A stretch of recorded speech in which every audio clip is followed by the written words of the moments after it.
so much for joining us for building a movement from the Bronx.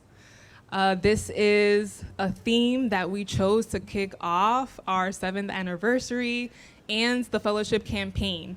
So would love to tell you guys a little bit about myself and the Knowledge House, and then we're gonna hear from these amazing leaders and influencers and change makers from the Bronx. So my name is Jerelyn Rodriguez. I'm the co-founder and CEO at the Knowledge House, and it is our 7th birthday. And it's an exciting time for us for two main reasons. Number one, it's the first in-person event that we have since COVID. So literally, we had our first fundraiser event in 2019, and that was the last one. And now we're all together again, and I'm very excited. I'm excited because this year we are expanding nationally. And so we are really celebrating all of the impact that we've had as we've been headquartered in the Bronx. Our office is literally 2 blocks away from this beautiful venue. So if you have not visited our office yet, we are going to reopen in January. But because we are expanding the program to Atlanta, Newark, and Los Angeles, yes, thank you, we want to learn from these change makers in the Bronx about how they themselves have grown their influence and their local impact. The people that we have here have been changing the game in terms of reimagining what it's like to be from the Bronx, right? Changing the narrative that we usually hear about the Bronx and really highlighting the businesses, the people, and the leaders from the borough. And so today I would love to get some tips for the Knowledge House on what we need to keep up in terms of building our Bronx brand as we scale nationally. And I'm very excited. Last year, despite COVID, we had a good year. I have my graduates here, and the 2020 fellows, they graduated last month, and we got 90% of them to get their first job in tech after the program. Those are record-breaking results during the pandemic, and so we are full of momentum to keep it going. So without further ado, I would love to kick off our panel. I have some questions for the 3 panelists here, and then we definitely want to open up to the audience. So I want to ask you all this first question, because I think it's very important for people to hear, especially our students. Tell us what your leadership story is.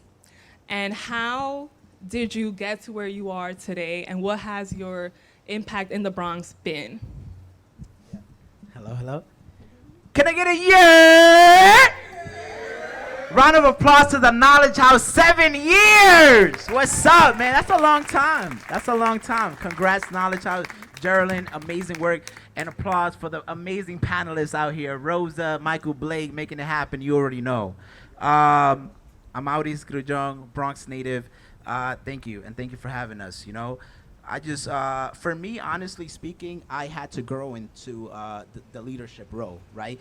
I don't think I was, as when I was growing up, I didn't see myself as a leader or as somebody who can potentially create change, right? But I knew what I wanted to do. I wanted to create change. I wanted to lead. I wanted to change that narrative, right? And to make sure that our people have the right representation and the right visuals, the right everything. And I put in that work, right? I put in that work. I surrounded myself with incredible individuals, right? As mentors that were able to give me the resources and the knowledge, right? So I can grow. One of them being Chris Mercado. I don't know if he's out here. Chris, you already know the vibes. Props to him. He's actually the one who helped me start my LLC, and my whole journey as an entrepreneur and as a business owner, and the one who connected me to the Knowledge House. But I think it's always important to see who you surround yourself around, right? Are you people that complement you, right? Not always the people that are just exactly like you, but people that you can learn from, people that can give you the tools so you can move on and be what you want to do, what you want to become. So, I did my thing. I made it happen. I became, a quote unquote leader, And it's a beautiful thing, you know, to lead and to be part of this movement that we're part of right now, making it happen. So definitely put in that work, you know, people around you, and just have that drive and that passion, you know.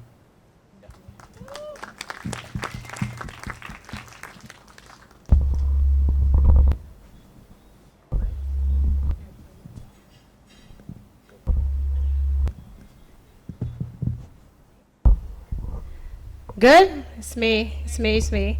Well, unfortunately, I cannot give a. You're like a Amaurys, you know. Going after him is like it's impossible. But for those that don't know me, my name is Rosa Garcia. I am the owner of this establishment, Rosa's at Park. Um, I used to be the owner of My Haven Bar and Grill at 1 Bruckner Boulevard. I was there for 14 years to be exact, and I was the owner for 7 years. A little background for those that don't know me. I am Dominican. Yeah. I'm very proud to be Dominican, born in the Dominican Republic, and I came here when I was 9. And what I like about being Dominican first is because growing up, like I came from nothing. We had to work in the farm. We had to wake up early and help your grandparents and help your parents and contribute. And education was always on the top of the list as a kid. There was really not too much playing for me. I had to grow up really fast.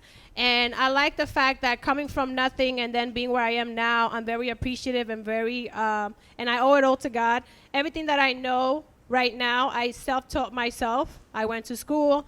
I knew that I had a very hardworking mom who had to work 2-3 jobs to take care of me. So the least that I could have done was giving her, I know, a good grade and graduate and be productive and give back to her.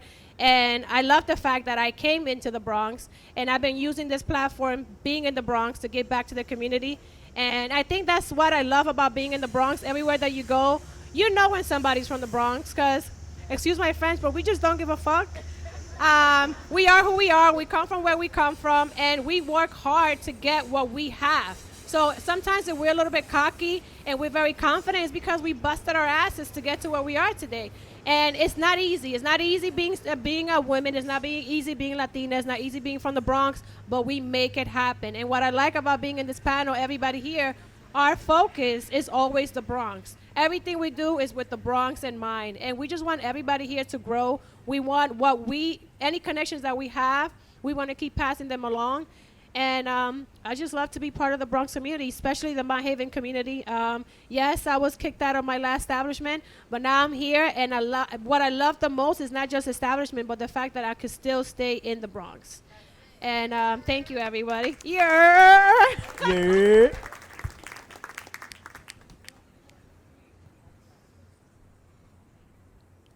Yeah, y'all trying to figure out the lights. You're trying to figure out the lights. Bring it this way, shining at us. It'll be much better. Shine a light on. This shine a light on.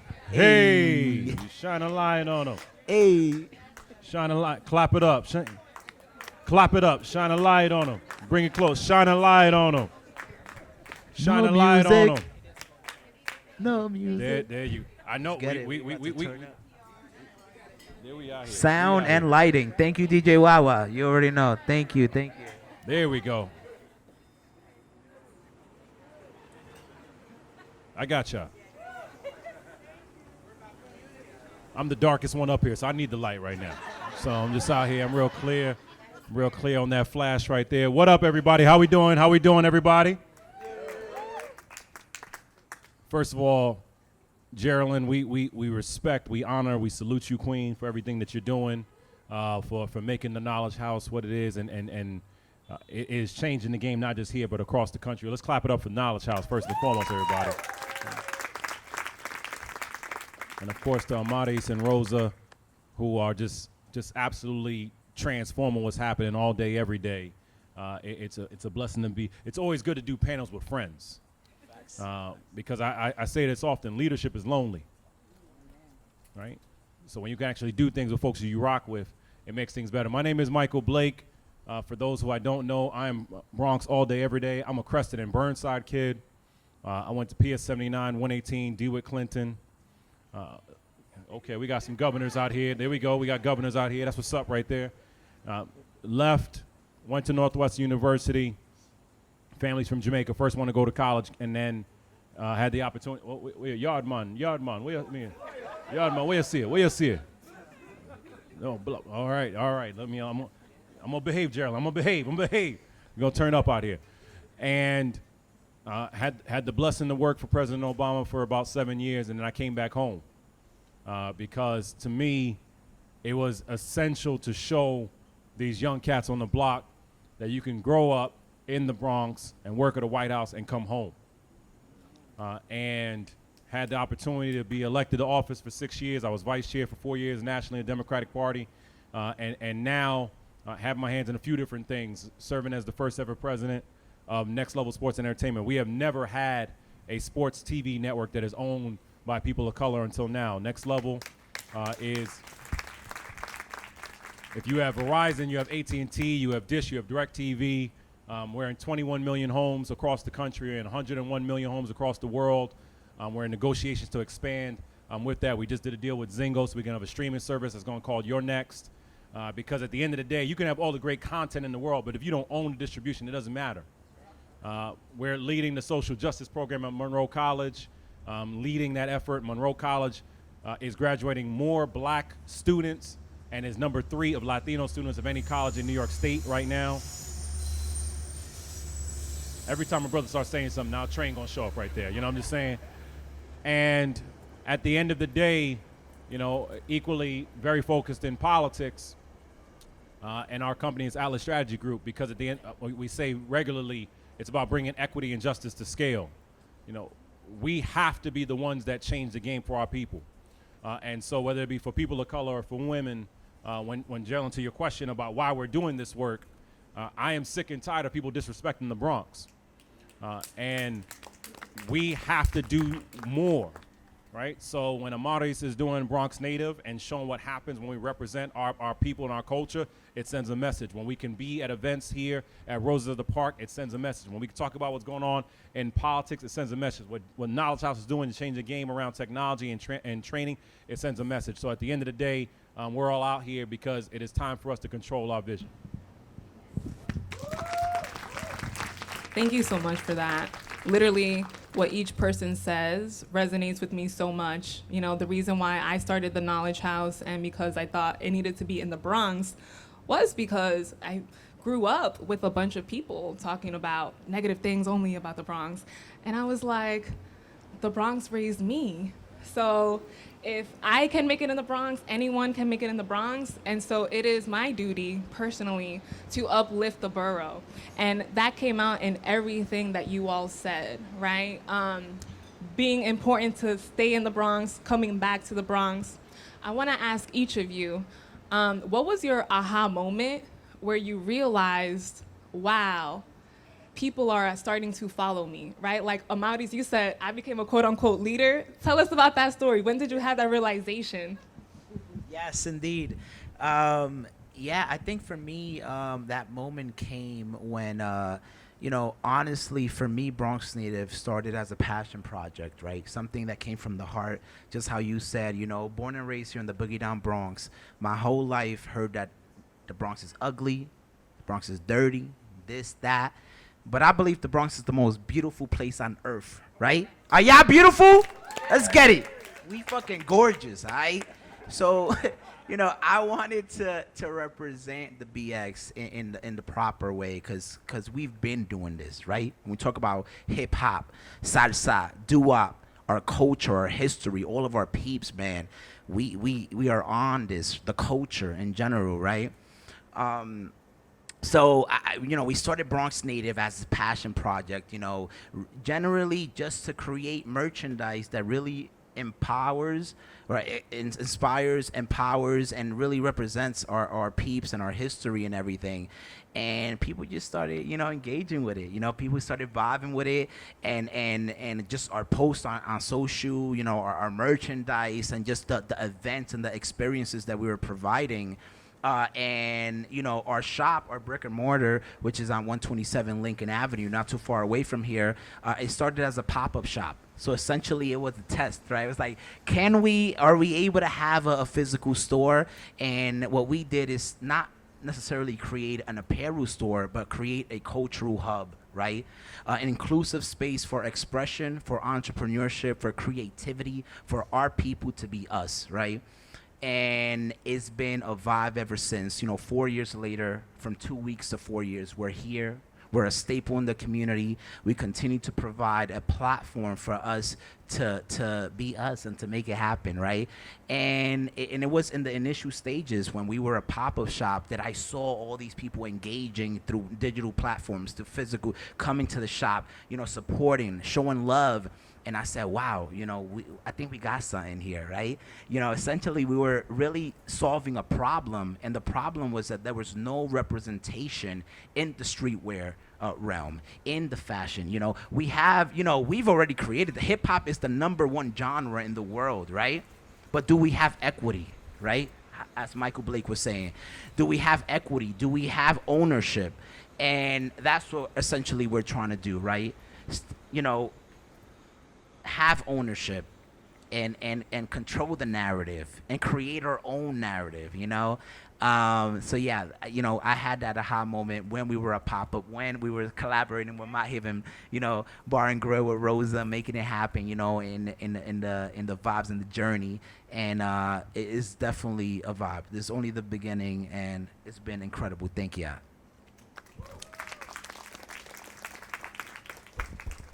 Okay. For me, my aha moment was in 2013. After working 5 years as an employee for the Bruckner restaurant from 2007 to 2012, Hurricane Sandy happened, and we had to close for a couple of months. And then I took a chance on myself, and I decided to ask for a loan and to become the owner in 2013. And opening a business, going from employee to employer, you're kind of scared and you get nervous because it's like, is anybody going to show up? And my aha moment was when the Bronx community came together, and November 18th, when I opened the doors to My Haven Bar and Grill, it was packed. I didn't have a seat in the room. All 3 rooms were packed. And that's when I kind of really felt like, oh shit, I got this. I mean, I kept doing the same things that I was doing. It's just that now my title changed, but everything else was still the same. And ever since then, I keep getting more aha moments, because ever since then, I made sure that I gave back. And every year, I've been able to do anywhere from 1,000 to 2,000 families for Thanksgiving. And the community always comes together with Mr. Blake, Bronx Native. I get DJs sponsoring, and this year will be my 8th year to give back to the community. So November 23rd, we are going to be doing the 8th year to give back to the My Haven community. I focus on NYCHA residents, pantries. I work together closely with Michael Blake, and we go together to senior centers, and that's what I like about what we do, because it's like anytime that I say I want to do something, Amaurys wants to collab. He's like, how can we do this? Michael Blake is like, how can I help? And we use our platform to give back to the community, and that's always an aha moment. Every Thanksgiving, I get that aha moment because I raise the funds and I see the smile on people's faces every time they come and they get a full meal, and it puts a smile in my face. It's worth it.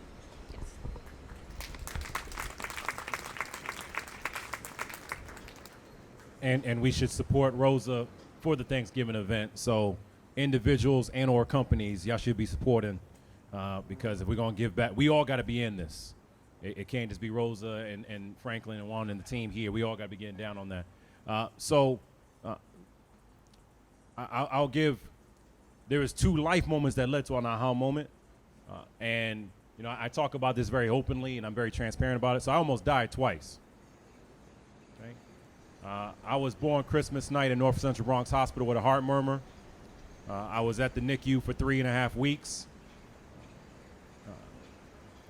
So when you have that first moment, and my mom would always, my mom still calls me Precious. I'm a grown man. She still calls me Precious in that manner.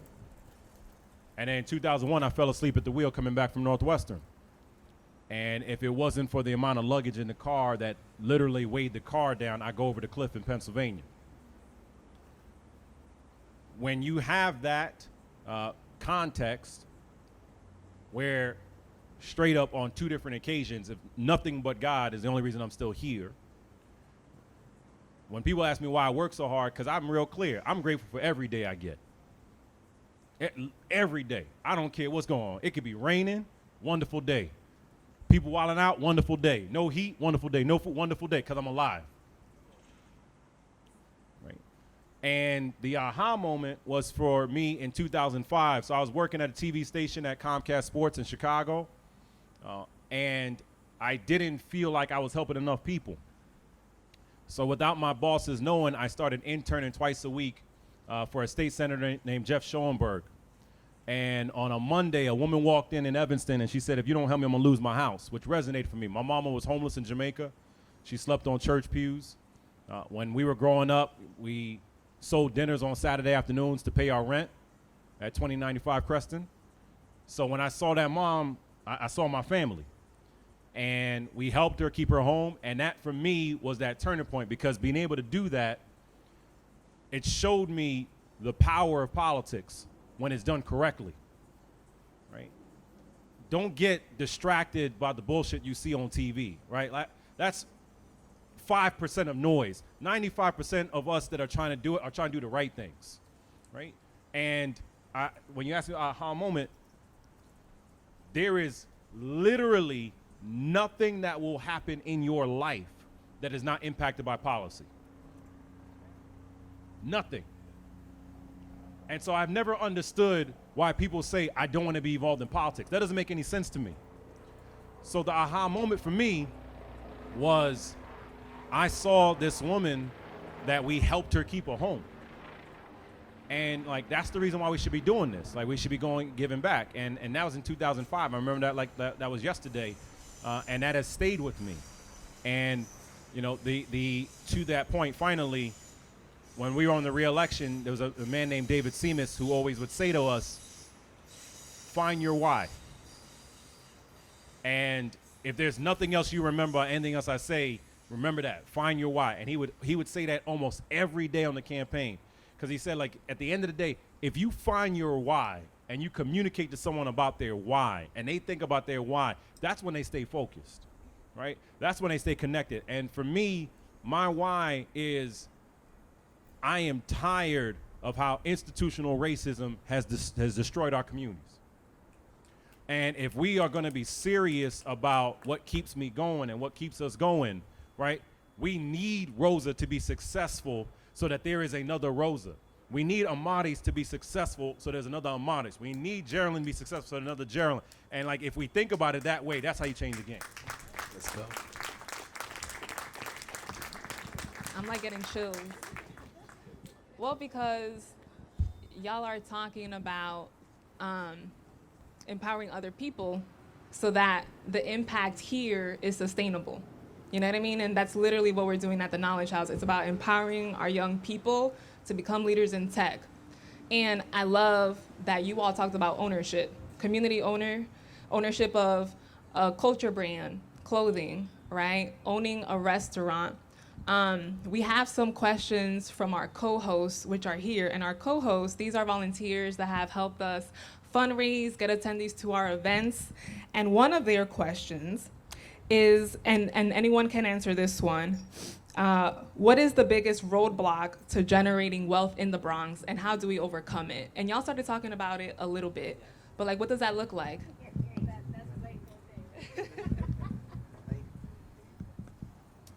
I guess I can say anything I want these days, right? Yeah, you're not a politician. I can say it right now, right?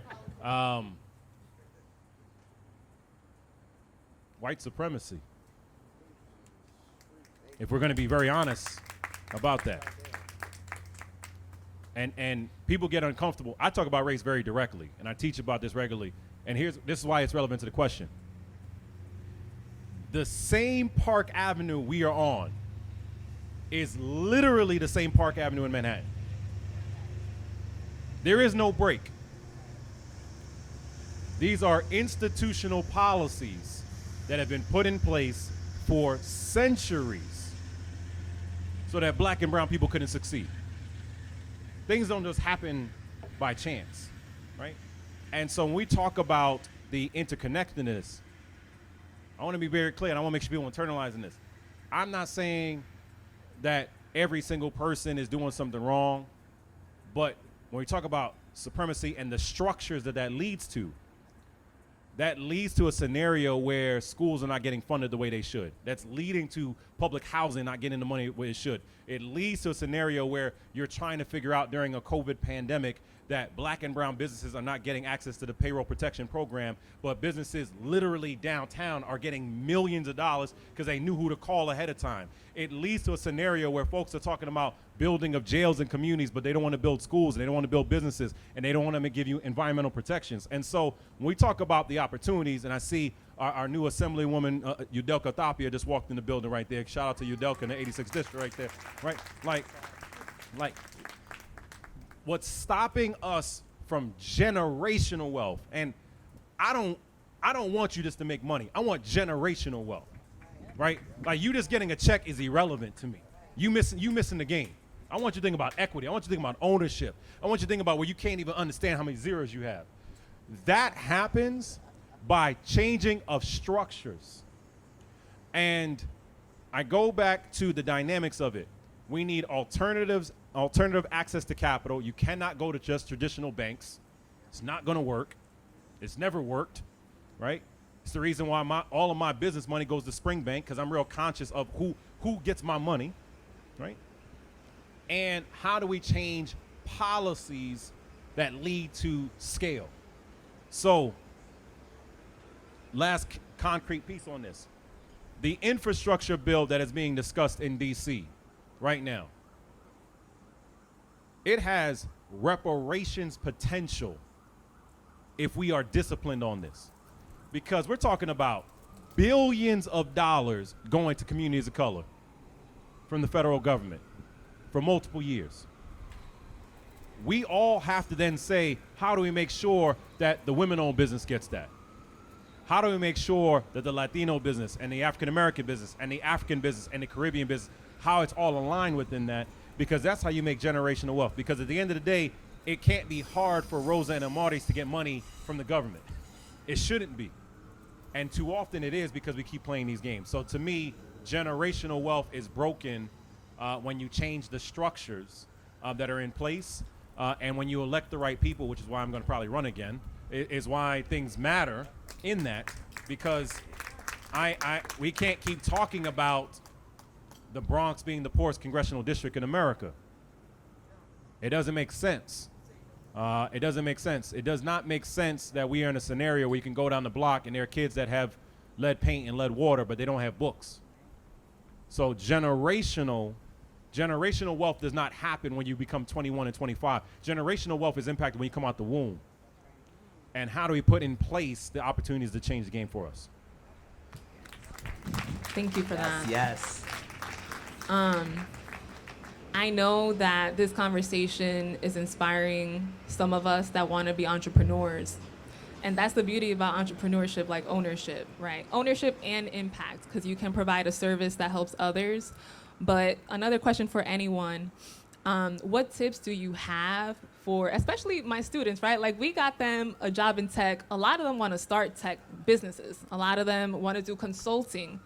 But, that six-figure job, because a lot of them are there right now, that's very compelling.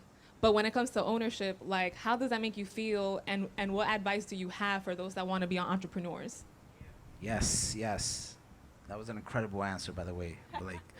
I think, a lot of the times, and this is me talking from my experience, a lot of the times, growing up in communities like ours, it's about unlocking that mindset. You know what I mean? We're born into this kind of systematic, we have to be this, we got to do that, we got to get a 9 to 5, we got to da-da-da, and we're kind of put into this box, especially for me when I was growing up, raised in a Section 8 house, an apartment with my mom, single mother here from Dominican Republic. You're in the vibes. So, she came here, she did the best decision she'd ever could to come to the Bronx and have me. And, I always say that I didn't choose the Bronx chose me, So, a lot of the times it's tapping into that potential that we all have inside of us, right? For me, I felt like I couldn't do it, I'm gonna be honest. Growing up, I was like, damn, can I really create the change that I want to create, right? Can I be in the position that I want to be in? And a lot of the times those were walls that were built because because of our environment, and that's something that we teach to when we go to schools and talk to the kids about entrepreneurship and all these amazing things, is that you can be whoever you want to be. You can tap into that. The Bronx is not the limit. The world is yours, and it starts with a mindset, and when you unlock that, when you go outside the box and be like, yo, I could do this, I maybe could be in the tech world and make millions of dollars, and I could make it happen. And that's what we're all about, to empower, to inspire, and to tell our kids and to tell the future that we can do this, right? We have a short documentary that just came out called Change the Narrative, right? That follows the story of a workshop that we did with some youth from West Farms, and we created a shirt with them, and we told them about entrepreneurship, creativity. We told them that their ideas can become reality. They can have they can become a business owner, they become a boss, and still make it happen. And I think that's what it's all about: planting that seed, telling our kids that they can make it happen, and just unlocking that mindset, So yeah. I agree. I had to say something, but it's like Blake said, you have to know your why. Becoming a business entrepreneur, you take a lot of risk, but risk comes with a lot of, fortune. And yes, you are giving up the 9 to 5 to work 24 hours a day. But you get to take vacations whenever the heck you want to take vacations. So sometimes I think, like he said, it's because of the way we're raised. We play it safe. We okay, we have a salary. We have a 9 to 5. When I get home, I disconnect. If that's what you want to do, play safe, then you play safe. But then you're not going anywhere else. You don't decide how much more money you're going to make at the end of the year. When you work for yourself, the harder you work, the more money you make. So I believe in stepping outside of that box, taking a risk. And you could play it safe at the beginning where you do work for somebody else, save your coin, start planning your business, putting the plan together, and then just let them go. Learn as much as you can from them, and then execute it for yourself, and you become a business entrepreneur. You have savings to hold you down for a couple of months. But if you don't take risks, you never know what's on the other side of the table. I love that. Y'all heard that? Save your coins. Coins. Okay. So we are about to wrap up soon, but I have 2 questions. They're like fun questions that I would love each of y'all to answer. The first question is, tell us how technology or digital media played a role in expanding your influence beyond the Bronx. Yes, I'll start with that because I would honestly say Bronx Native would not be where it's at if it wasn't for its social reach, right? Our Instagram, our all of our platforms and stuff. We are, we have a website, we have everything that targets the world, right? We send Bronx-based merchandise, our culture, we put it out there and people vibe with it all over the world because of our social media platforms, right? And I think it played a pretty important role, for us to grow. The first thing we ever got was our Instagram. You know what I mean? We're like, yo, we gotta post on the gram, right? We gotta do it up. So and it's worked, right? And I tell everybody, use social media as a tool. Use these digital platforms as a platform to promote your work and what you're doing, because it really works and it connects to the world. You know what I mean? Do it up. People vibe with it. And if you have a great product, a great story, a great mission and cause, people are going to vibe with it.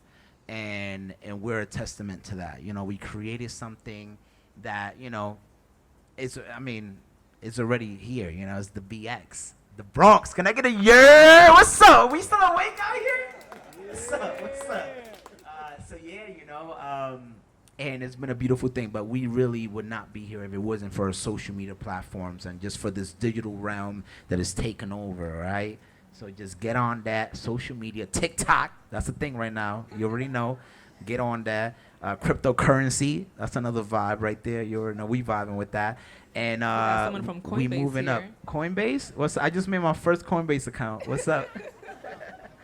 But nah, we moving up, and definitely the digital realm is escalating to levels that like it's like the new reality. So let's get on that, and we're definitely on board with that. Yeah. I agree with everything he said. I don't think a business could really succeed as fast as ours have without digital and technology. Like he said, social media connects us. People go fucking crazy when WhatsApp goes down and Instagram is down. People don't know what to do with themselves. It's like, what do I do? Read a book? Yeah, read a book. Like, social media is supposed to be for your business to make it grow. But now it's like we're so like into this stuff. It's like we're the robots and technology is taking over. But technology is very important for your business. You just got to use it the right way. I use it for my business. I promote a lot of the events, Eventbrite, our website, to sell merchandise, to just stay connected, but do it for the right reasons. It is a great tool to have to take your business to the next level. I think without it, none of us would have been where we are right now.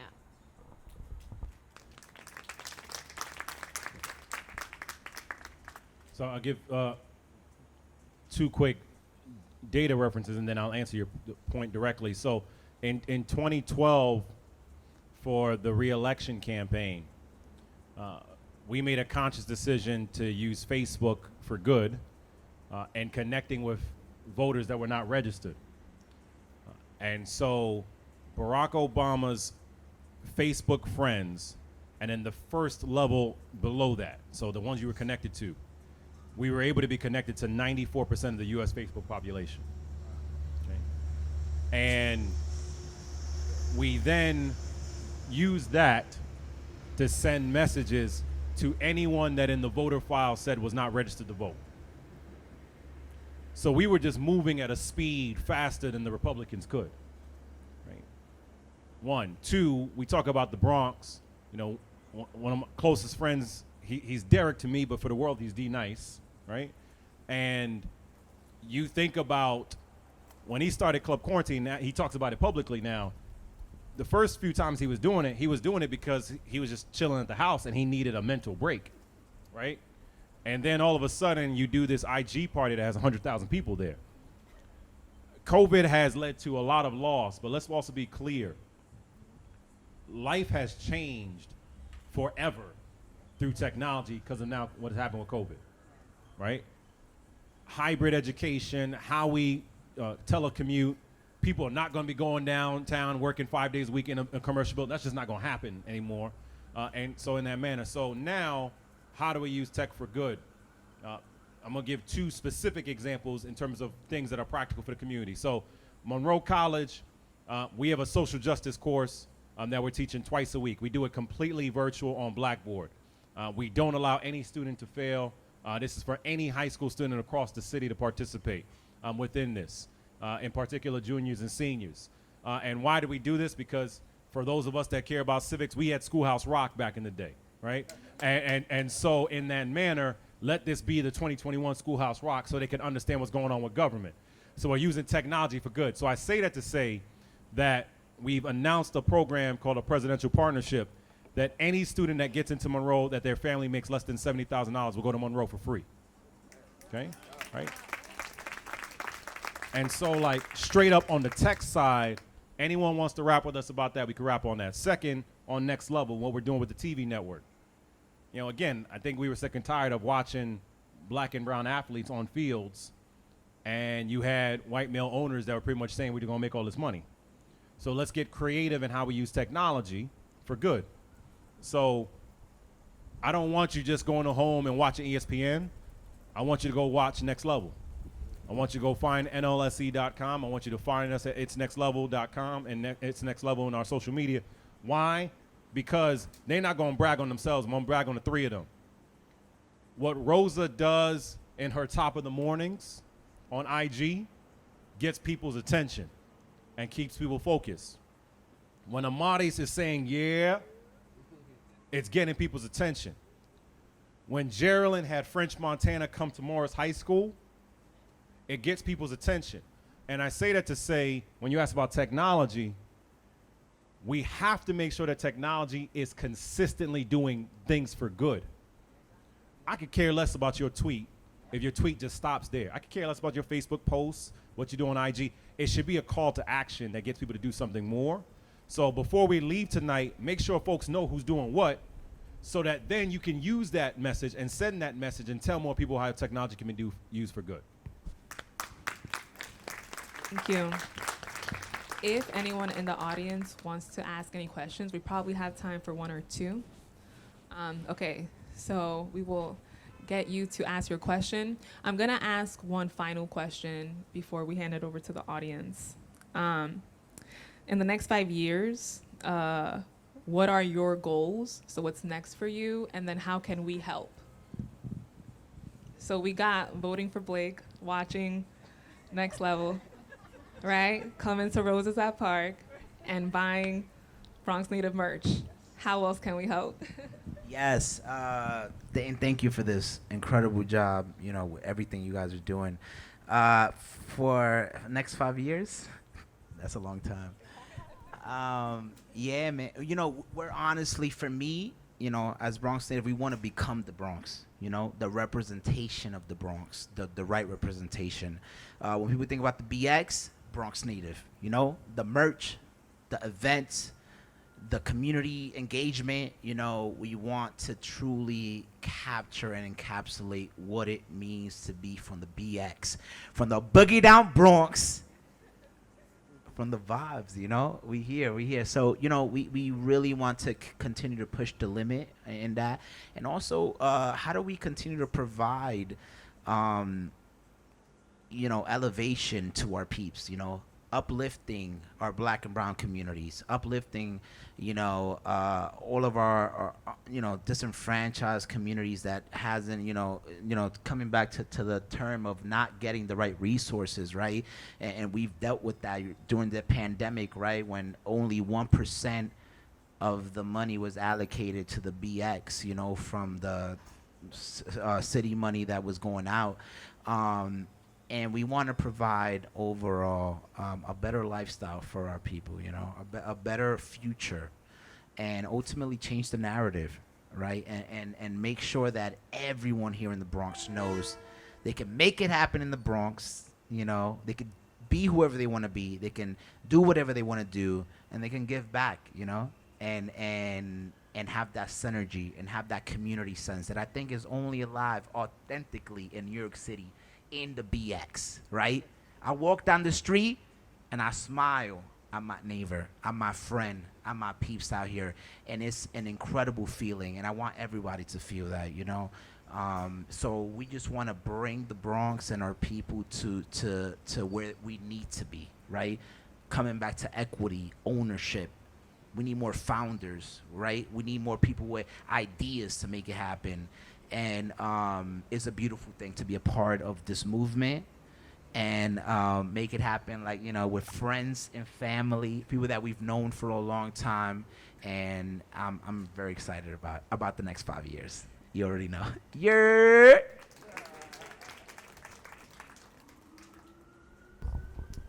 I don't ever like to plan that far out. Because look at what happened, the pandemic, and it's like, okay, throws your plan off. But to answer the question, I would like to own something. I used 2020 as an opportunity to save a lot of money. So that was my goal. So usually I like to execute, but I plan accordingly. I save my money. I have no debt, except for, what I have here.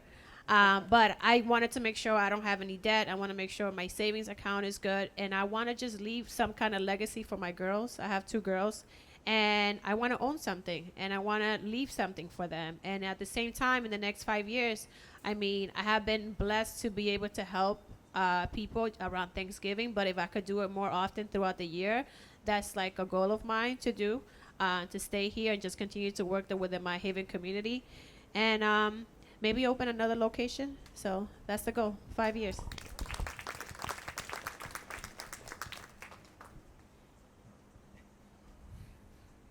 Why are you laughing? I was trying to think about it.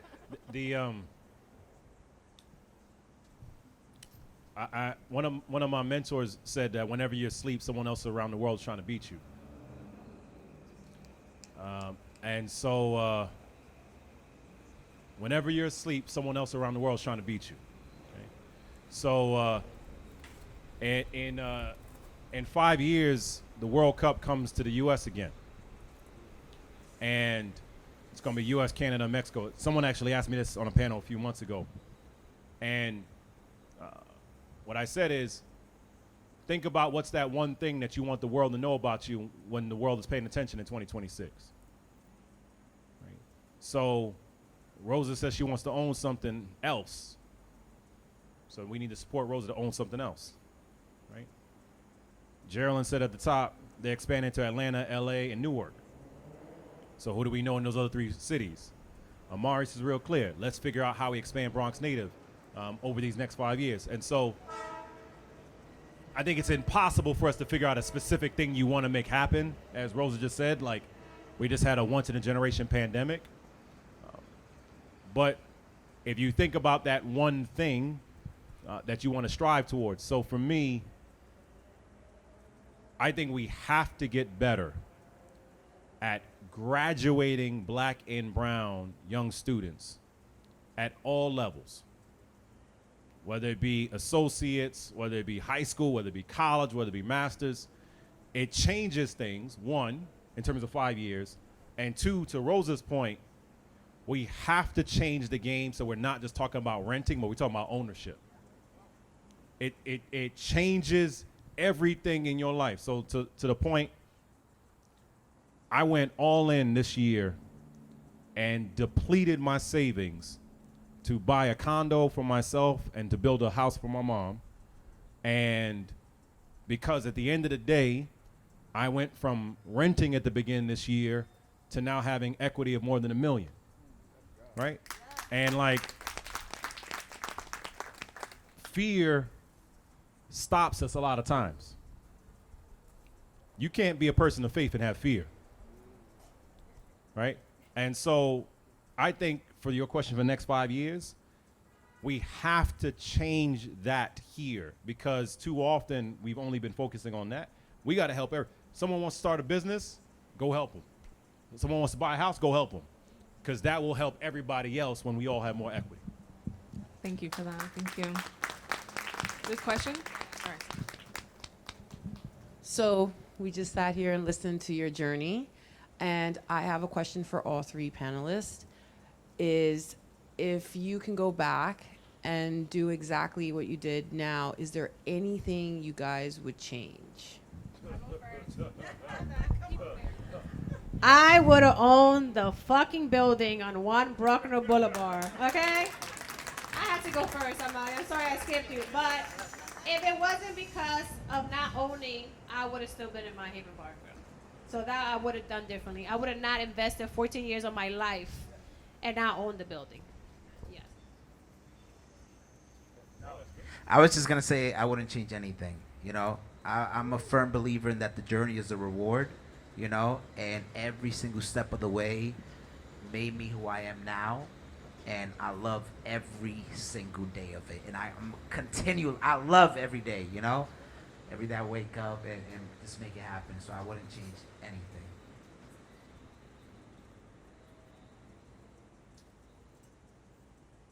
I was thinking if I was going to change my answer, but now I'm going to be real.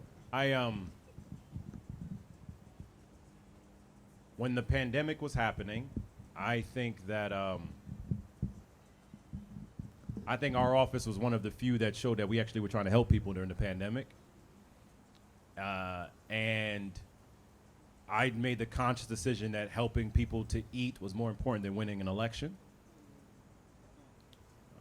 But if I were to change anything,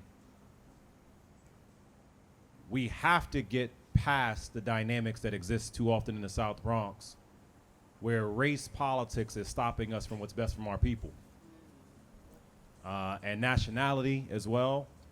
And that means whether it be Dominican, Puerto Rican, Jamaican, African, we need to do, and I could do more of how do we stop saying, well, you in your own territory. Everybody should care about everybody.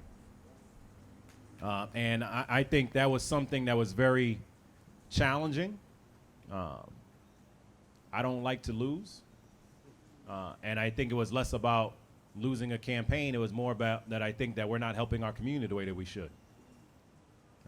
And so if I could change anything, I feel very at peace by what we did in helping people. But I do think what happens too often is that we allow folks to lie in our community about who's actually helping people.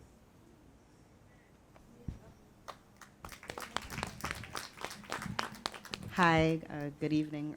I'm in awe. I'm a Bronx native, so my name is Obioma. I'm a member, I'm here with Bloomberg. I'm just in awe, number one. I have so much to say. But Mike, you just gave a segue into my question. What I see on this panel and in this room tonight is unity. And I know that in the Bronx, we are very cultural, but we're also very divisive. And I would like to know, as community leaders, how do you help just bring more unity with how diverse the Bronx is?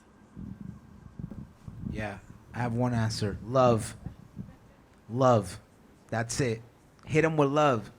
They want to divide. They want to That's it. We coming from the heart. We coming from passion. You know, this is a real thing out here. So that's all I gotta say. Love. I love it.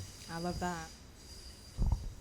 I would say consistency. I think if you just stick to the plan and you stay consistent to what you're trying to do and what you're trying to achieve, you're going to get certain people that are going to try to like deviate you from that.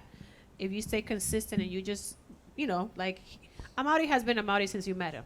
That he doesn't change. Like I am who I am, Blake is who I am. So it's like you just have to be who you are. You cannot let society or anywhere around you change you, the personality and what you are all about. So stay consistent, be genuine, and I think everything will come accordingly.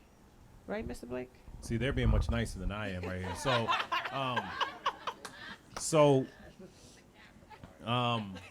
There's the Capricorn and me coming out right now. So, Christmas Day. Wow. So look, I'm just gonna be. You invite us on. So we've allowed colorism to be the fundamental reason why we can't advance in this community. Like, first of all, everybody black. Everybody black. I've never understood this notion. Where the hell you think you came from? Africa. First of all, where do you think you originated from as a people? And we've allowed too often the divisions for us as a people to be focused on colorism and scarcity. And so when we go back to the original question about the lack of support that has happened in our communities, what naturally then happens is you then retreat to what is comfortable. You retreat back to nationality. I retreat back to who I know and where I came from. I'm Jamaican. It would be more comfortable and easier for me to be up at 233rd and White Plains, right? Real talk. But I'm like, what do I want to do? I want to help where I want to help our people the most, which is down here in the South Bronx. And so colorism has to be addressed. And I say this to my Latino sisters and brothers, and they've heard me say this often. We need more of our Latino sisters and brothers to say, you are black. And to embrace that, and embrace being Afro-Latino, and embrace the dynamics of us being Caribbean and all that, because at the end of the day, colorism has divided us in the Bronx so much that then people are territorial in what they got to do. One. Second, in terms of what we have to make happen, these young cats that are standing on the corner, I always say they are geniuses. Because if I'm standing on the corner, I'm risking my life. If I'm off by a decimal point, I'm dead. But we're not showing them anything. We're saying to them, well, go to college. But they're like, for what? I can't pay my bills. I can't figure anything out. So the second thing on this, to tie this together, all of us who have done something have to be better about showing these young cats about what's possible now. You can't keep saying, yo, make it 10 years from now. See, Jerelyn, what y'all doing with Knowledge House, the reason why it works is because you're like, I'm going to train you on technology because you can get a job now. You can get paid now. Your life can change now. I'm not talking about 10, 15, 20 years down the line. And so at the end of the day, I do think those are intertwined. And until we recognize that, until we recognize how colorism has divided us, how Robert Moses and the ingenious maliciousness of Robert Moses literally dividing us through the Cross Bronx, the recognition of redlining, the recognition of how we are as communities, unless we get serious about that in this moment, we are missing the boat. Because at the end of the day, if we don't, what's going to continue to happen is, well, I can't let you win because my people got to win. When my folks are sick, I don't give a damn if you Dominican, Puerto Rican, African, Jamaican. I want you to help them. When you go to a school, I don't care about your national. I want you to help my goddaughter. I want you to help my mom.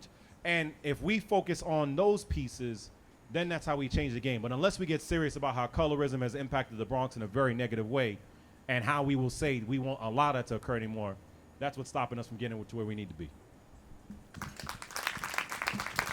I think we have our marching orders now. Thank you so much. This was such a meaningful conversation. I love how in the last response, we focused on we need to love each other. We need to be consistent in giving back, and we need to stay united. And that's literally what this evening is about. So I thank you for giving us some gems today. And I thank all of you for being here. We still have an hour left in the space. So I do hope that you turn up. Can I get a yeah? But yes, please enjoy the food, the drinks, and the vibes. And really quickly, I just want to shout out my graduates, my students. Please go talk to them. My staff that helped us put this event together. I mean, this is miraculous. It's the first in person, so thank you so much. And thank you for all supporters, right? Volunteers, donors. Thank you to our sponsors. Rosa's at Park. We had sponsored beverages from the Bronx Beer Hall, the Port Morris Distillery, the Bronx Brewery, from great performances. And so, again, it's all about unity. And I just want you all to know everyone here plays a part in the impacts that we're able to create and the change that we are seeing because of the Knowledge House, our students, and the Bronx community.